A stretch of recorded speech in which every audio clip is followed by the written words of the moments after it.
1,00,000 మంది శివభక్తులతో కలిసి మహారుద్రాక్ష పూజలో పాల్గొనండి. వెంటనే కాల్ చేసి మీ పేరును నమోదు చేసుకోండి. నమస్తే రమగారు. నమస్తే జయ. రమగారు, మంచి చందమామ కథ ఒకటి చెప్పండి. చిన్న కథ చెప్దామా? పూర్వం ఒక రాజుగారు ఒక ఆయన ఉండేవాడు. ఆయన కూడా ఎప్పుడు దిగులుగా ఉండేవాడు. చాలా దీనంగా మొహం పెట్టుకునేవాడు. జనాలకు అర్థమైంది, ఎందుకు ఇంత దిగులుగా ఉంటాడు ఈయన, అంత దిగులు పడ్డానికి కారణం ఏమిటో తెలియదు. అది రాజు తాతండ్రుల నుంచి వచ్చిన రాజ్యం. ఏదో పిల్లలు వాళ్ళు వీళ్ళు ఉన్నారు, రాజ్యం సుభిక్షంగా ఉంది, అన్నీ బాగానే ఉన్నాయి. ఆయన ఇట్లా ఉండేవాడు, సూర్మంటూ ఏమిటో ఏమిటో ఏమిటో అనుకునేవాళ్ళు. ఆయన దిగులుగా ఉండటానికి ఒక రహస్యం ఉంది. ఆ రహస్యం ఆయనకి క్షవరం చేసేటువంటి మంగలి అప్పన్నకి మాత్రమే తెలుసు. జుట్టు కత్తిరించేటప్పుడు ప్రతి నెల అప్పన్న అది చూస్తాడు. ఏమిటంటే రాజుగారికి చెవులు గాడిద చెవులు ఇట్లా ఉంటాయి ఆయనకి. అయితే ఆయన ఏం చేసేవాడు, మామూలుగా అయితే గడ్డం చేయడానికి వీడు రోజు విడిచి రోజు వచ్చేవాడు.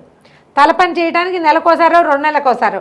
అప్పుడు ఈ కిరీటము, ఈ జుట్టు కవర్ చేసిన జుట్టు అంతా వెనక్కి తీయాలి కదా, అది కవర్ చేసేలాగా హెయిర్ కట్ చేసి పెట్టేవాడు.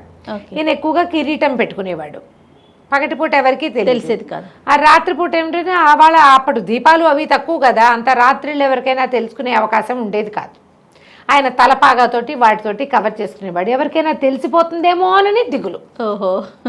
అయితే ఇలా కొద్ది రోజులు చాలా కాలం గడిచాక ఆయనకి ఏమనిపించిందంటే, ఎవరికి తెలుస్తుంది, ఊరికే నేను ఎందుకు దిగులు పడుతున్నాను, అక్కడి నుంచి వీళ్ళు ఈ పురోహితులు తర్వాత మంత్రులు మీ దిగులుకి కారణం ఏమిటి, మీరు ఇలా మనసు బట్టి ఇదవటానికి ఏమిటి, ఎప్పుడు దిగులుగా ఎందుకుంటారు, మీ దిగులు ఏదో మాకు చెప్పండి అని అడుగుతూ ఉంటే, చెప్పండి అంటే వీడు ఎవరికైనా చెప్తాడేమో అని ఒకరోజు ఏం చేశారు, వాడు జుట్టు కత్తిరించడానికి వచ్చినప్పుడు, అరే మా అప్పన్న, నా చెవులు గాడి చెవులని ఎవరికీ తెలీదు, ఎవరికైనా తెలిసింది అంటే అది నీకు, నువ్వు నీ వల్ల నీకే తెలుసు, నువ్వు నీ వల్లే బయటికి తెలియాలి, కాబట్టి ఎవరికైనా చెప్పేవో జాగ్రత్త, చంపేస్తాను అన్నాడు. అప్పటిదాకా అప్పన్న క్యాజువల్గా తీసుకున్నాడు. వాడికి తెలుసు చిన్నప్పటి నుంచి రాజుగారికి కడుపు చెప్పద్దు అనగానే కడుపులో ఉబ్బరం వచ్చేస్తుంది, ఎవరికైనా అంతే. అవునది ఎవరికి చెప్పకూడదంటే ఎవరికి తెలియని ఒక రహస్యం నాకు తెలిసి అనిపిస్తుంది, పిల్లలకు కూడా ఇప్పుడు చెప్పేద్దామా అని ఉంటుంది. అక్కడి నుంచి అన్నవరటం మానేసింది వీడికి, కడుపు ఉబ్బరం. అక్కడి నుంచి వాళ్ళ ఆవిడే రోజు తినేదే తిన్నావు, ఎందుకు ఏమిటి నువ్వు ఎందుకున్నావు ఇట్లా, ఆ మొహం అట్లా పెట్టుకుంటావేమిటి ఆవదాగినట్టు, ఎందుకు అట్లా ఉన్నావు అని ఓహో నిలదీసింది అడిగింది. అసలు ఏమైనా ఉందా విషయం, ఏదైనా దాస్తున్నావా మనసులో పెట్టుకుని, నాకు చెప్పు, నేను ఎవరికి చెప్పను. సరే ఇక అన్నం అరగటల్లా వీడు రాజుగారు బాగానే ఉన్నారు ధైర్యంగా, ఎందుకంటే అప్పిగాడిని బెదిరించా, వాడు ఎవరికి చెప్పడు అని ఈయన కొంచెం యాక్టివ్గా కనపడటం మొదలెట్టాడు. జనమంతా అబ్బా పర్వాలే రాజుగారు బాగున్నారు అనుకున్నారు. రాజుగారి నీరసం అంతా అప్పిగాడికి వచ్చింది. వీడేం చేశాడు, ఒక వారం చూశాక డాక్టర్ దగ్గరికి పోయారు. పోయేసరికల్లా డాక్టర్ అన్నాడు, ఏమిటి నాడైతే బాగానే ఉంది, నువ్వు తింటున్నవేవో మీ ఆవిడ లిస్టు చెప్తోంది, అవి అరక్కపోవటం అంటూ లేదు, నువ్వు తినే తిండి ఎంత, నువ్వు చేసే పని ఏమిటి, ఏదైనా రహస్యాన్ని తెలుసుకున్నావా, దాన్ని దాచిపెట్టావా, గుర్తించాడు అని అడిగాడు డాక్టర్. నీ మనసులో ఉంది, నీ సమస్య పొట్టలో లేదు, మనసులో ఉంది. రహస్యం అంటూ ఉంటే ఓ పని చేయి, ఎవరో ఒకళ్ళకి చెప్పేసి ఈ బాధ తీరిపోతుంది. అంటే ఎవరికి చెప్తానండి, ఎవరికైనా చెప్తే తలకాయ పోతుందండి అన్నాడు. నాకు చెప్పంటల్లా డాక్టర్, ఈ తలకాయ నొప్పి నాకెందుకని, మీ ఆవిడకి చెప్పబోయానండి. అయ్యో మా ఆవిడ సంగతి మీకేం చెప్పాలండి, టముకేసినట్టేనండి, దానికి చెప్పామంటే సాయంత్రానికల్లా నా పీక ఉత్తరించేస్తారు, నాతో పాటు దానికి కూడా పోతుంది, అది అసలు చెప్పకుండా ఉండటం అనేది దాని జీవిత చరిత్రలో లేదు. మా ఆయనకి కడుపుబ్బరామని ఇప్పటికి 1,00,000 మందికి చెప్పింది, కుదరదండి అన్నాడు. ఎవరో ఒకళ్ళకి చెప్పాలిరా నాయన, నీ జబ్బు ఇంకోలా తగ్గదు, చెప్పి తీరాల్సిందే, అంతే నీ సంగతి. సరే వీడు 10 రోజులు తిరిగాడు, ఇటు అయిపోయాడు. ఇంకా అన్నం సాయించిన అరగటల్లా, నిద్ర పట్టదు, చెప్పకూడదు, ఏ నిద్రలోనో వాగేస్తానేమో నేను భయం, పెళ్ళాం వినేస్తుందని టెన్షన్. అందుకని ఆ నిద్రపోయేదాకా వీడు పడుకునేవాడు కాదు. ఇంకా నీరసం రాదు, ఓపిక లేని వాడికి నిద్రే ఆహారం. అవును, ఆ నిద్రపోకపోతే వాడికి మందు పనిచేయదు ఇంకా. సరే ఏం చేశాడు, రాజుగారికి పనిచేసి తిరిగి వస్తుంటే కొంచెం ఈ చల్లగాలి పోసుకుందామని వచ్చే దారిని కాకుండా అడవి దారి వైపుకి వెళ్ళాడు. వెళ్తే అడవి దారిలో ఒక పెద్ద బ్రహ్మాండమైన పుట్ట ఒకటి ఉంది. పాములు లేవు, చీమలు పెట్టిన పుట్టే. బోలుగా కనపడుతోంది. సరే ఏమనుకున్నాడు, ఎవరో ఒకరికి చెప్పేయాలంతే. చకచకా వెళ్ళి ఆ పుట్ట దగ్గర చప్పట్లు తట్టి చూశాడు, దాని నేలను తన్ని చూశాడు. ఏమీ పాములు లేవు, అన్ని వ్యాఖ్యాలు అయిపోయినాయి. పాములు ఉండాలి, చీమలు పెట్టిన పుట్టలో పాములు ఉంటాయి, చీమలు లేవు, పాములు లేవు. ఆ పుట్టలో ఇట్లా మోహం పెట్టాడు పెద్దది, అది ఇట్లా హోల్సేలే ఉంటుంది కదా, పెట్టి రాజుగారి గాడి చెవులో, రాజుగారి గాడి చెవులో హోయ్ ఓహోయ్ ఓహోయ్ అని 5-6 సార్లు చెప్పేసి అమ్మయ్య అని ఒక పెద్ద తేనిపొచ్చి ప్రశాంతంగా అయిపోయాడు, వెళ్ళిపోయాడు.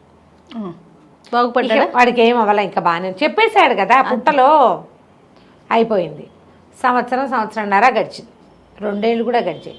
రాజుగారు కులాసాగానే ఉన్నాడు, అప్పలకొండ కులాసాగానే ఉన్నారు. బాగుంది. అయితే ఏమైంది, తర్వాత సంవత్సరం మరుసటి సంవత్సరం బ్రహ్మాండమైన వానపడి, బాగా వానలు విపరీతంగా పడి ఈ మహావాల్మీకంలాగా ఉండే పుట్ట సాగపడికి పైగా కరిగిపోయి, ఆ పుట్టలోంచి దాని లోపల అడుగున ఎక్కడో ఉన్న వెదురు మొలక మొలిచి పెద్ద వెదురు చెట్టు అయింది. అది వెదుర్ల దగ్గరే పుట్టొచ్చింది, ఆ పెద్ద మొక్క చచ్చిపోయింది. ఈ వర్షం బాగా పడి పుట్ట నానిపోయి ఆ లోపల ఉన్న మొలక పెద్దదైపోయింది. వెదుళ్ళు సడన్గా వస్తాయిట, పెద్ద పెద్ద పెద్ద పొదగా అయింది. తర్వాత 2-3 ఏళ్ళకి రాజుగారు పెద్ద సభాభవనం ఒకటి కట్టించారు. అందులో సంగీత కచేరీలకి వారా వీర చాలామంది పిలిచారు. పై ఊళ్ళ నుంచి కూడా ఎంతమందో వచ్చారు వాద్య కచేరీలకి. అక్కడలో ఒక సంగీత విద్వాంసుడు ఒక మంచి వేణునాదం వచ్చు ఆయనకి.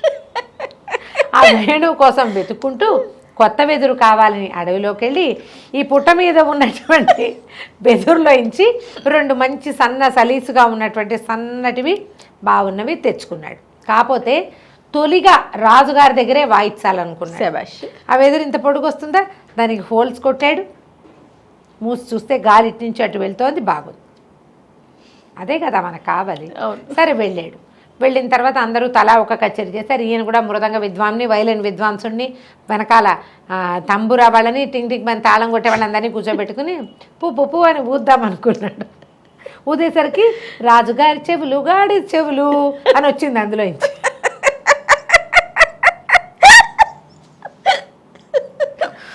నిర్కాంతపోయాడు. నేను ఒకటి పూస్తుంటే కళ్యాణ్ రాగాని బదులు గాడి చెవులు వస్తాయి ఏమిటో తెలియలే ఆయనకి. మళ్ళీ ఉఫు ఉఫు ఉఫు అని ఊదాడు. ఊదినప్పుడల్లా రాజుగారి చెవులు గాడి చెవులు, రాజుగారి చెవులు గాడి చెవులు. ఈయన ఏ రాగంలో ఊద్దామనుకున్నాడో ఆయా రాగాల్లో, కళ్యాణి, మోహన, కరహరప్రియ అన్ని రాగాల్లోనే రాజుగారి చెవులు గాడి చెవులని పాడుతుంది. అది ఈయన పాడే స్వరమేం రావటల్లా, సౌండ్ మాటే వస్తుంది. రాజుగారి చెవులు గాడి చెవులు. రాజుగారే ఎవడరా వాడు నరిచి కేకలు పెట్టాడు. వీటి నిర్కాంతపడి ప్రభు నాకు అందరూ వినేశారు సభాభవనంలో. నాకేం తెలియదండి, నేను ఈ ఫ్లూట్లో ఉంది, ఇది ఊతుండే, ఏది ఇటీవో అని ఆయన లాక్కున్నాడు. నేను ఊతాను, నువ్వు దుర్మార్గుడు అని పూ అని ఆయన ఊతాడు. ఆయన ఏయ్ రాజుగారి చెవులు గాడి చెవులు అనొచ్చు. ఆయన కోపం అంతా అందులో వినపడుతుంది అన్నమాట. అక్కడి నుంచి మంత్రి గారు ఆశ్చర్యపోయి, నిజమా, అదేంటండి, వీడే ఏదో వేషం వేస్తున్నాడు అనుకున్నాను. ఆయన ఊదాడు, సైన్యాధ్యక్షుడు ఊదాడు, పురోహితుడు ఊదాడు, రాణిగారు కూడా ఊదింది. ఎవరు ఊదితే వాళ్ళ గొంతుతో, వాళ్ళ ఎక్స్ప్రెషన్తో రాజుగారి చెవులు గాడి చెవులు. బాగుంది. మూలగా నుంచి అప్పికొండ నిర్ఘాంతపోయాడు. అప్పుడు మరి ఏం చేస్తాడు అప్పలకొండ? నోరు మూసుకొని నుంచున్నాడు. ఏం చేయాలో తెలియలే. రాజుగారికి ఏమంటే అందరికీ తెలిసిపోయాక ఇంకెందుకు, ఆయన కిరీటం తీసి పక్కన పెట్టాడు. చాన్నాళ్ళుగా వీటిని కవర్ చేయలేక చచ్చిపోతున్నాను. అప్పటికి 100 సార్లు రాజుగారి చెవులు గాడి చెవులు అని విన్నాక నిజంగా గాడి చెవులు చూస్తే, ఓ గాడి చెవులా అంటారు. గాడి చెవులు అని ఆశ్చర్యపోరు కదా. 100 సార్లు విన్నాక క్యాజువల్గా ఉంటాయి అవన్నీ. అందరూ ఆ మామూలుగా చూశారు. వినకపోతే ఒకసారి వింటే కొంచెం ఆశ్చర్యం, వినకపోతే బాగా ఆశ్చర్యం. విన్నాక కొంచెం బాగా వినేసాక ఏముండదు. అంతే. ఫస్ట్ టైం విన్నప్పుడే షాకింగ్. అంతే ఏ విషయమైనా అంతేగా. ఇంకా దీన్ని కవర్ చేయడం ఎందుకు? అప్పన్న రేపొద్దున వచ్చి చెవుల మీద జుట్టు కత్తిరించారు, ఆ విసుగొస్తుంది, జుట్టు భరించలేక అన్నాడు. మర్నాడు అప్పలకొండ కొనుక్కుంటూ వచ్చాడు. రాజుగారు కులాసాగా ఉన్నారు. హాయిగా డిప్పకటింగ్ చేయించుకుని చక్కగా ప్రశాంతంగా గాడి చెవులను అందరికీ చూపిస్తూ తిరగడం మొదలుపెట్టారు. అసలు అప్పని తడకపోతే ఇష్యూడే లేదు, భయపెట్టకపోతే వాడు ఊరుకునేవాడు. అతను క్యాజువల్ గా తీసుకున్నాడు. రాజుగారు అందరి చెవులు ఇలాగే ఉంటాయి. రాజుగారు అంటే ఆ మాత్రం చెవులు ఉండాలనుకునేవాడు పాపం. బెదిరిచ్చేసరికి వచ్చిందనమాట. కథ కంచికి మనం ఇంటికి. చాలా బాగుంది రమ్మగారు. నమస్తే.